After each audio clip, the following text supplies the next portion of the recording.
What's up, guys? Welcome back to Kane's Hub, where we talk about the Carolina Hurricanes, the ups, the downs, the goods, the bads, and the most uglies, which is sort of what we saw over the last, I'd say, 10 days or so, where the Hurricanes looked like they were on fire, going through some of these teams, and then they hit this little stretch where it's teams that you sort of expected the Hurricanes to have. Detroit being more of an up and coming team, so there wasn't necessarily so much of a worry that like, oh, if we lose in overtime to them, that it would look bad. But losing to St. Louis the way we did, that suddenly put a bad taste in everyone's mouth. It's sort of kind of we the Hurricanes. It feels like it's been a roller coaster. It really does. It feels like we'll get stretches of 4 or 5 great games where you look at them and you're like, oh, dude, the Hurricanes are playing great. Nothing, no one can slow them down. And then they lose to teams that are completely underneath them in the standings, completely beatable, and you're not quite sure if it's a coaching issue, if it's just a motivational issue, or what exactly it is. But it looks really bad. So, but if we were to go into a little bit more depth, especially with the Detroit game, because there was a lot of controversy over the hit that the Gothsberg got, and then which ended up ending the game in overtime. The way I sort of kind of see it is like that's a penalty 100% of the way, but like the Hurricanes are responsible for their physicality that they bring every single night. So Gothsberg being out there going down the way he did, which I don't necessarily think he went down easy, but I will say the fact that like it's overtime. It's a hungry team. They're going to do whatever they need to do to win because, you know, it was a 50-50 shot. Either he was going to get caught on the penalty, right, and we would have had a chance to win it, or what happened, which is that they didn't call it a penalty. So you have to understand like the process of motivation, right? The process of being hungry for the win. And sometimes I think the Hurricanes don't have that. And like that's a perfect example of just being hungry for it. Hey, I'm going to do something that's maybe a little bit questionable to score a goal. Where in like hockey does it say that we have to be the most genuinely team every single day, every single game? We can have a little bit of controversy. We can have occasionally a dirty hit or a bad hit. We can occasionally, retaliate against a player if they feel like we've been done wrong. Complaining to the referees never works. You name me one example of it working, and I'll shut up. But it doesn't work.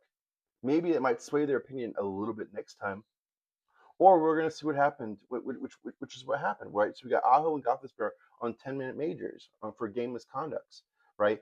At the end of the day, stop thinking that the league is on your side because it's really not. They don't really care. It was a great little play from Detroit, and they scored and they won. It's not necessarily Anderson's fault, though his save percentage is becoming almost a AHL level. I think that at this point in time, bringing up Primo isn't going to hurt the team. But I just am at a point now where it's, we are, everything is riding on Bussy right now as far as goaltending goes. If I'm to get away from the Gothisbehere incident, everything right now is riding on Bussy. If Bussy goes down with an injury, this team is what we would call fucked. I mean, if you got someone else, you got a different opinion, I'd love to hear it, but the team would be screwed. There's no one else for in the goaltending position that would be able to keep this team afloat. Frederik Andersen is a backup AHL goaltender at best right now. And it's not his fault. He's had injuries, he's had blood clot issues, he's older. It's not on him per se, but it's on the organization for not doing anything about it. And like the sort of kind of the title says, I know the trade that needs to happen. I've been spending the last couple of days really like processing and looking over stuff, and like what would really benefit the Hurricanes the most.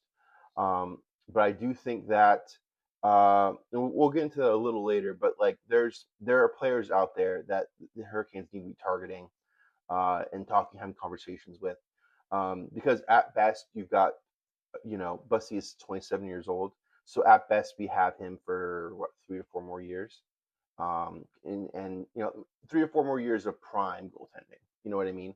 Normally, whenever a new goaltender comes into your system, you've got him for what 8, 9, 10 years, but we don't really have that. We have a very short, extended time with them, so it's a position that still needs to be looked at and figured out because even with Kochenkov, there's the holes in his games are massive, and now he's also sort of kind of seems to be getting injured a lot. especially with the season-ending surgery he's had to have. But that was the Detroit game, and then the St. Louis game we just came out flat. It just didn't look like Hurricanes hockey that we sort of become accustomed to. A couple of good plays here and there, but it just seemed like we got beaten by a team that wanted it more. Binnington is always going to do Binnington things. Goaltending. You know, you have to rise to the challenge of each game, and it's so easy for me to say that from my chair, right? But like in good teams that are consistent or cup favorites, that's what they do. They always have that level, that ability to just take over a game. They have that ability to figure out what needs to happen and get it done. Like Colorado is playing the same teams that we are, and they've only have 4 regulation losses. So like, completely different roster makeup with absolute superstars and franchise level players. Um, but they figured out a way to make it work.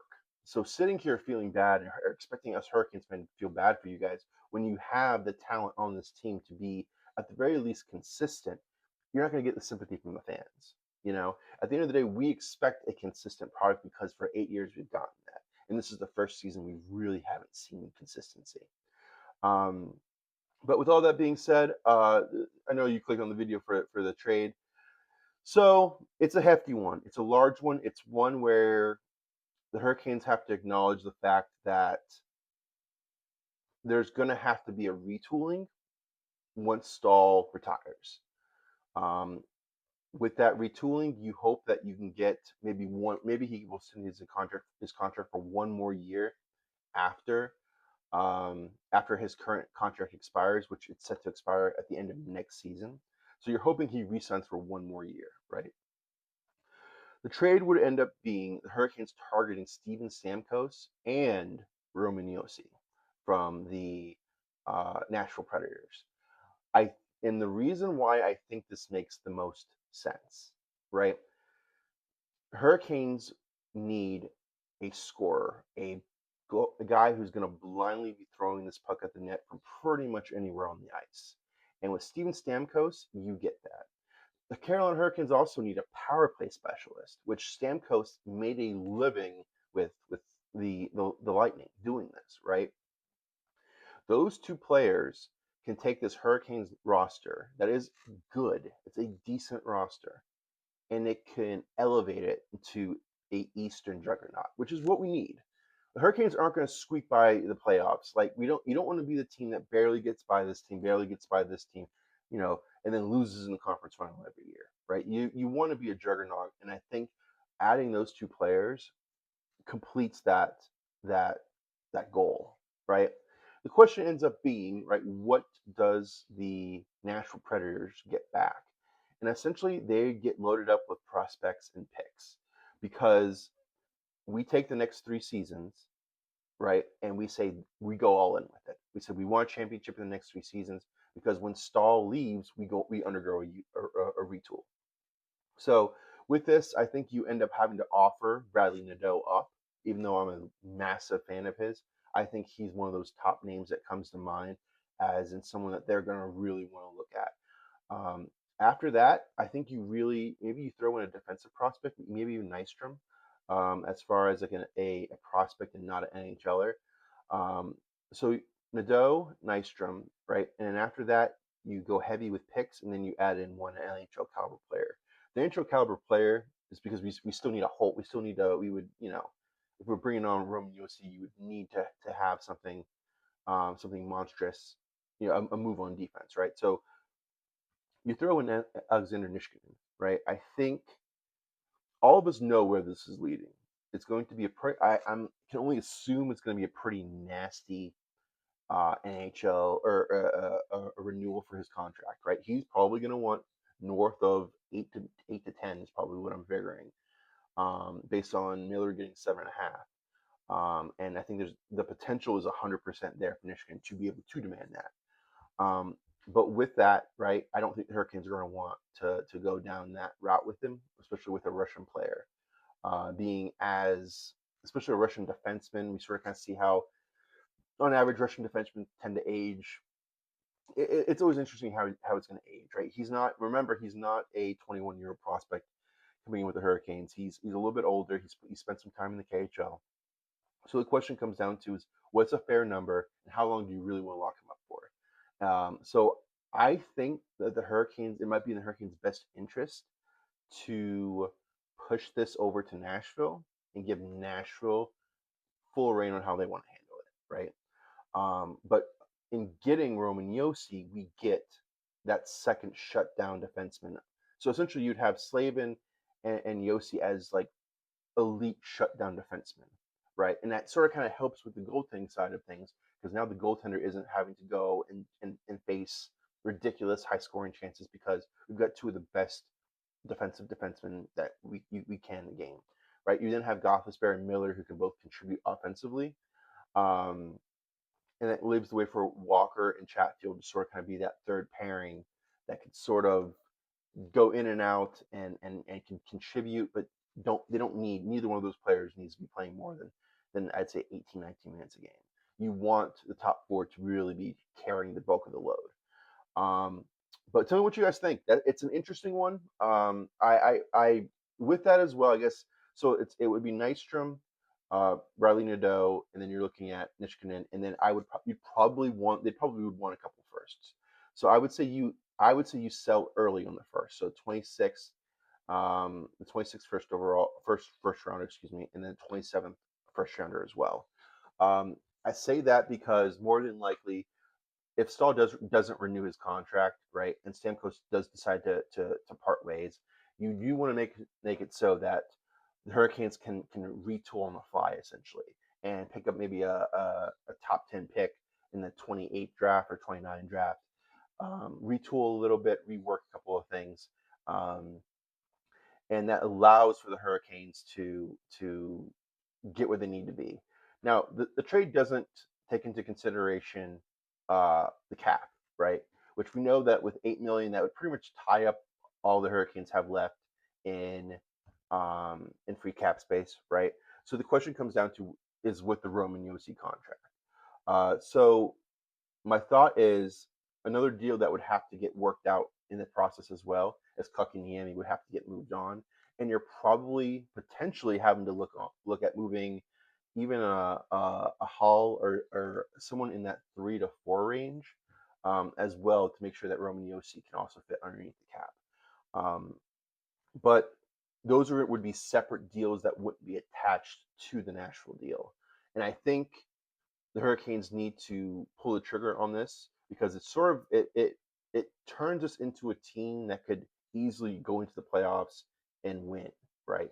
You really want for Stamkos to get in, and if his wingers are Stankoven and Blake, and he and both knowing both of those guys are going to be feeding him, he's already on pace for 36 goals, which would more than likely lead the team, or if not, be second place to Jarvis, right? So we need more goal scoring. That's exactly what this guy with Stamkos is, and we've seen him do it for years and years. He's a little bit older, so asking him to play center now, it might mean it's not the best center in the world, but it's a player who can handle the responsibility of it.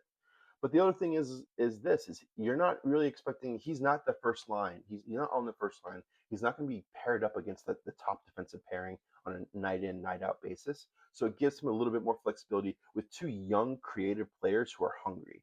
And that I think in the feeding of Stamkos and especially even on the defensive side of the puck, I think having with them smaller, it's my only gripe, if you will.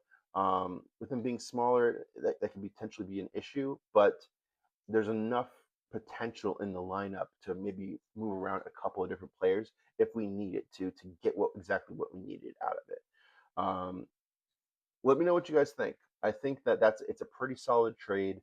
Um, Nashville then accepts the fact that they are in a full rebuild at this point in time, but that they then have extra pieces and the right pieces at that with probably a top 6 center and top 4 defenseman to really be able to take this team to the next level.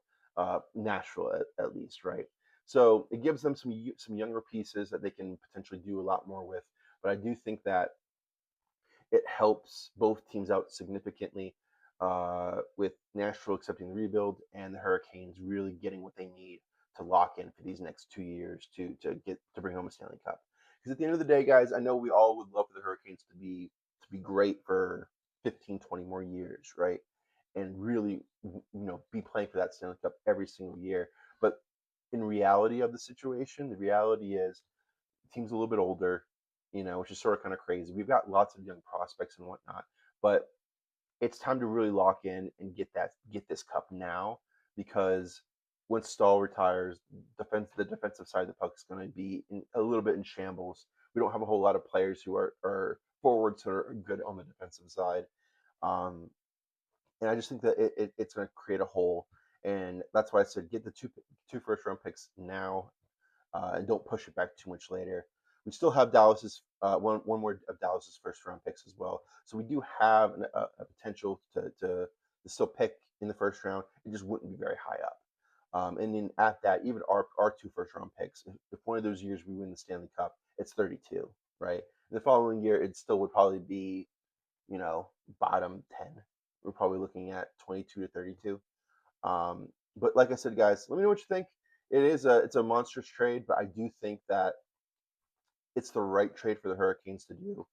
And then to on the flip side of it is to move on from Kakiniemi and even Hall, if that means bringing in uh, you're not going to get a whole lot for Kakiniemi and Hall, I don't think, but you do have to move that salary to be able to make sure that Roman Yossi would fit um, under the cap as well. But let me know what you guys think. I'm eager to hear it. I think it's as good of a trade as the Hurricanes are going to find. They still would have to solve a backup goaltending, but honestly, like, it just seems like the league itself is in a little bit of shambles with it. So maybe just calling up Caden Primo wouldn't be the best option for the Carolina Hurricanes. Um, and hey, if you trade those two, especially someone like Hall, he could easily fit into. I think a San Jose would actually be a perfect landing place for him. He can go in, settle in there. They're right on the cusp of. I think they're third in the Pacific right now. They're right there. They could potentially make the playoffs, and he could be a great mentor for them for his the last couple of years of his career. And then Kakiniemi, trying to find a home for him. I do think that, like, you're probably going to end up getting something back for him, but it just probably needs to be a prospect at best. Even if it's a fringe NHLer, just to clear up some cap space. But let me know what you guys think. Appreciate it, guys. Have a great one. Go Canes.